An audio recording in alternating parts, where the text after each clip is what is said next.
Welcome back, folks, to WrestleRant, where I give my in-depth analysis of all the pay-per-views that I watch on the WWE Network. For the entire road to WrestleMania, I will be reviewing every single installment of WrestleMania, from WrestleMania 1 to WrestleMania 30 to celebrate 30 years of WrestleMania this upcoming March. So, of course, kicking it off today with WrestleMania 1, the only WrestleManias I will not be talking about are 17, 19, 20, and 21, all of which I reviewed last year here on WrestleRant, so go back on the channel and listen to those reviews once again. But I will be talking about every other WrestleMania in the weeks to come, every Tuesday, Saturday, Sunday, reviewing every WrestleMania from 1 to 30, with the exception of the 4 that I just mentioned.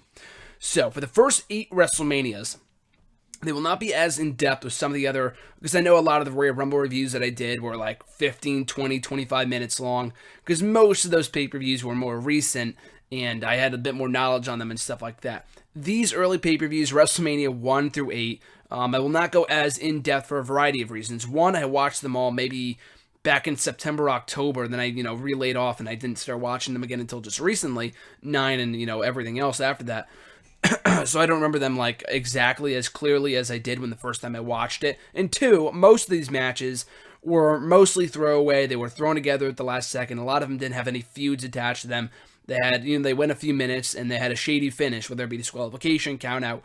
So of course, it's very different from what it is today, what you see at WrestleMania. And if you get most of these matches today with the time length that they had them at these WrestleManias, a lot of people would be very, very pissed. But this is like the 1980s, so it's very different. So I just want to give my general thoughts on the show. Watching it for the first time ever, going back and watching the first WrestleMania was very surreal.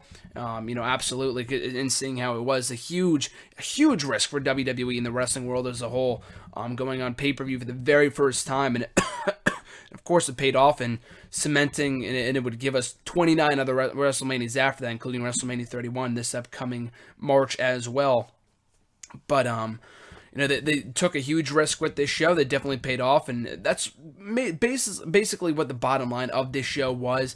It really wasn't more so about the in-ring action or the marquee matches. A lot of these matches were pretty throwaway until the last 3.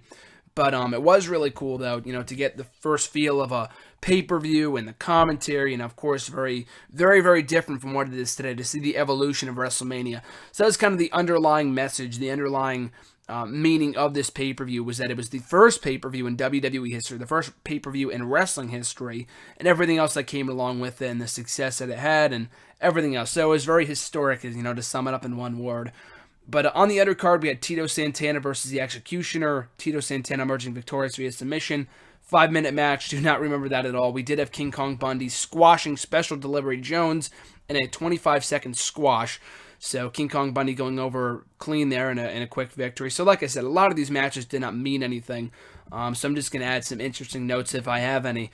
The third match, Ricky Steamboat versus Matt Bourne. Nothing too notable about this matchup, with the exception of the fact that Matt Bourne would later on be known as Doink the Clown.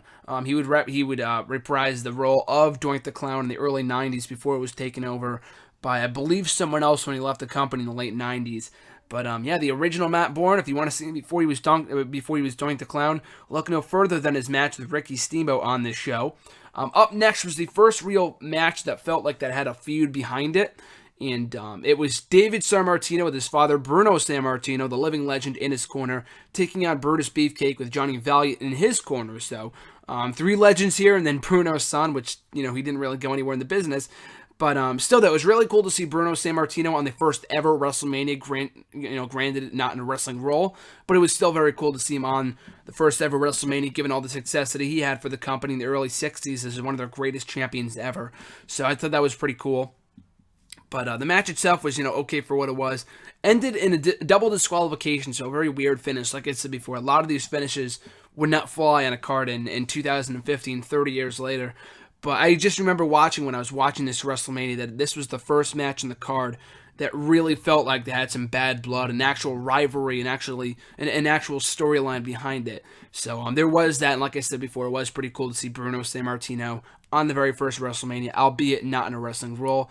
Junkyard Dog facing Greg Valentine for the Intercontinental Championship. Greg Valentine successfully retaining the title only via countout after he got himself intentionally counted out. 7-minute match. I thought Junkyard Dog was always very over. He was over in the very first few WrestleManias that I'll be reviewing here on the channel. And I just remember watching them back and seeing how big of a star that he was in, the Mid-South territories, and then coming over to WWF, WWE, having the success that he did, and a guy that never held, I don't think he held any championships in WWE. He sure as hell didn't hold any world titles.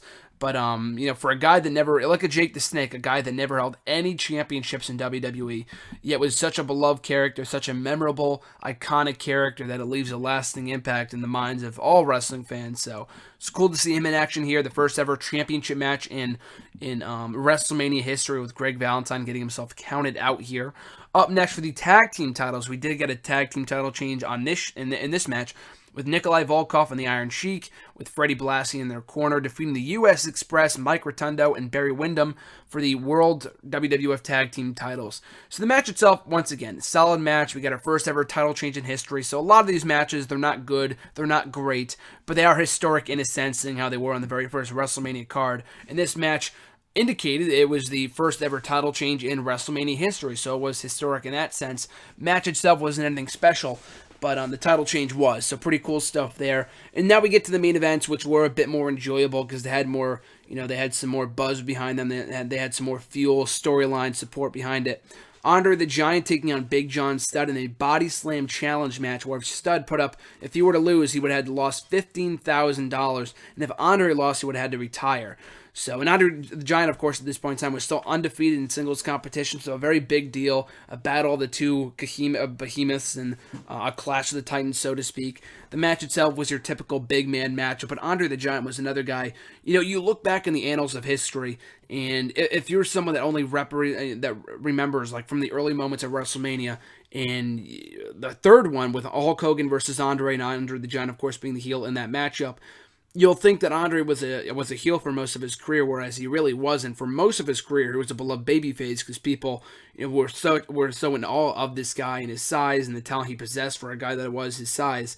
Was a babyface for most of his career, and this was one of those times before he turned heel. He wouldn't turn heel until right before WrestleMania 3.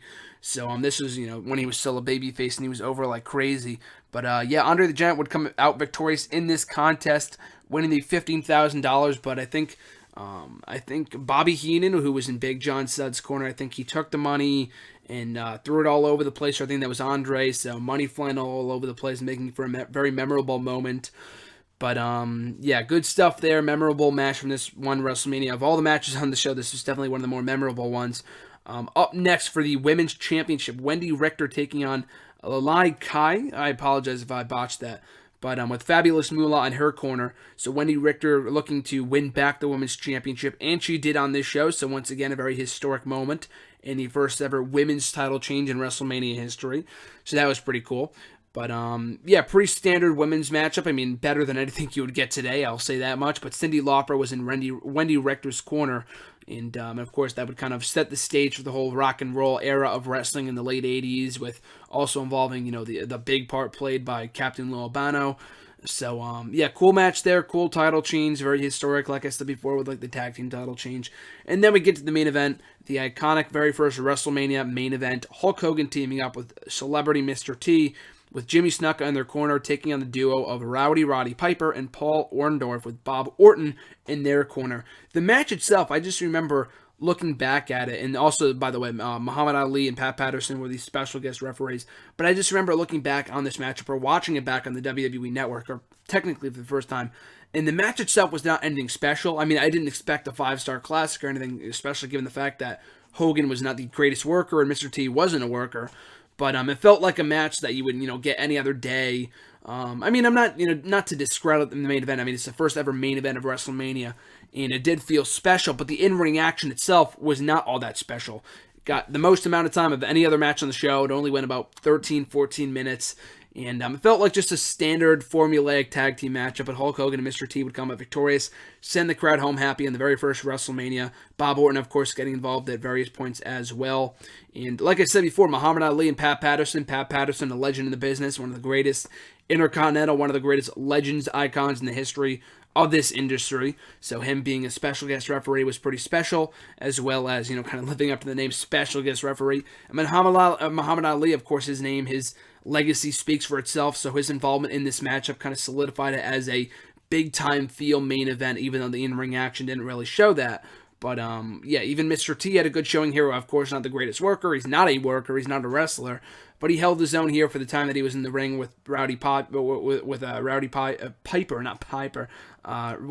Roddy Piper for. So he held his own. Hogan was good here. Good matchup. Nothing stellar, like I said before. But this show wasn't about good matches. It wasn't about that at all. This show was all about history being made in the first ever WrestleMania, taking a chance, it paid off, and setting the stage, setting the precedent for every WrestleMania that would follow.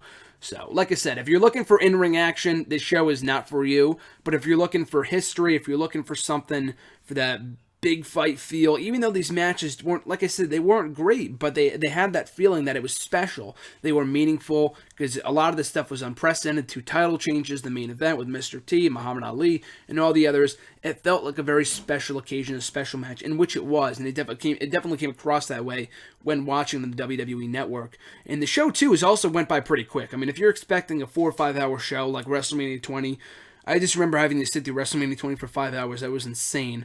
But the early WrestleManias were 1 through 8 are only 2-3 hours at best. I think this one is just short of 2 hours. So it's really not that long at all. If you're looking for something quick, it's shorter than any other episode of Raw that you'll come across in the WWE Network. So for that reason alone, go out and check it out on the WWE Network to relive history in the form of the first ever WrestleMania. So that being said, folks, thanks for watching. Thanks for listening. Always appreciated. If you want to leave your support, if you want to show your support, make sure to like, comment, and subscribe, and share the video as well. Really means a lot. I'll be back, I think, tomorrow with another video with WrestleMania 2 on Sunday. I think this is going up on Saturday. So Sunday, WrestleMania 2 review. Make sure to check it out. And like I said before, the entire road to WrestleMania will be dedicated to reviewing old WrestleManias on the WWE Network, so I hope you guys enjoy. So once again, guys, thanks for watching, thanks for listening. I'll catch you guys tomorrow in my next video. I'm Graham Jason Matthews, and I'll catch you guys then.